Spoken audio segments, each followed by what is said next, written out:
राधे राधे प्यारे भक्तों, आशा करती हूँ कि आप सब अच्छे होंगे और मैं एकदम ठीक हूँ। चलो तो फिर से आज आपको एक और कहानी सुनाते हैं। और ये कहानी है कृष्णदास जी की, जो ब्रज के एक भक्त थे।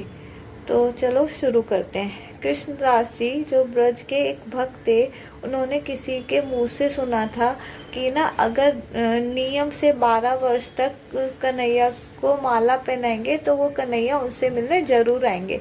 तो कृष्णदास जी को हुआ कि मैं ये नियम पूरा करूंगा, लेकिन उनका ये था कि ये नियम ना खंडित नहीं होना चाहिए। किसी ने बोला था खंडित होगा तो नहीं आएंगे मिलने, और खंडित नहीं होगा तो वो पक्का मिलने आएंगे। तो उन्होंने कहा ठीक है। तो कुछ भी होता था वो ना कन्हैया को नंदगांव में जाके ना माला जरूर पहनाते थे। और वो कन्हैया के ना कान में डेली जाते थे और बोलते थे, लाला आज एक दिन हो गया। ऐसे करके वर्ष बीतते गए। 1 वर्ष हो गया तो वो बोलते थे, लाला आज 1 वर्ष हो गया। फिर ऐसे 5 वर्ष बीत गए तो वो बोलते थे, लाला आज 5 वर्ष हो गए।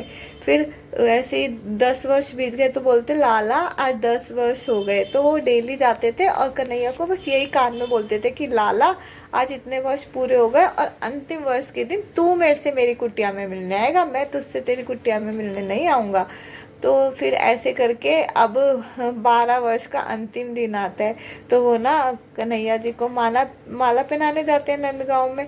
फिर उनसे बोलते हैं, कन्हैया आज अंतिम वर्ष है, अब मेरा तो खत्म हुआ, अब तेरी बारी है, अब तू आएगा मेरी कुटिया में कल। तो वो ऐसे करके जाते हैं। फिर 13वें वर्ष का पहला दिन शुरू होता है। मतलब उन्होंने 12 वर्ष पूरे कंप्लीट कर लिए थे। उन्होंने एक भी दिन अपना नियम ना नहीं तोड़ा था। तो फिर क्या होता है ना, फिर उनको होता है कि आज तो कन्हैया मेरी कुटिया में आएंगे मुझसे मिलने। तो वो ना उनके लिए ना 56 भोग बनाते हैं। वो क्या कहते हैं कि आज तो कन्हैया आ जाएगा, कन्हैया को मतलब भोग लगाएंगे, तो उनके लिए ना 56 भोग बना के रखते हैं। तो वो ना इंतजार करते हैं, सुबह से शाम हो जा, दोपहर हो जाती है, दोपहर से मतलब शाम हो जाती है, ऐसे दिन बीत जाता है, लेकिन कन्हैया नहीं आते। तो उनको थोड़ा सा होता है कि छलिया ने ना धोखा दिया, आया नहीं। फिर क्या करते हैं, वो 56 भोग लेके ना बरसाने राधा रानी के मंदिर में जा रहे होते हैं। तो वहीं ना रास्ते में जाते हुए ना उन्हें गायों का झुंड मिलता है, और गायों के झुंड में से एक छोटा सा बच्चा आ रहा होता है। तो बोलते हैं, बाबा कहाँ जा रहे हो?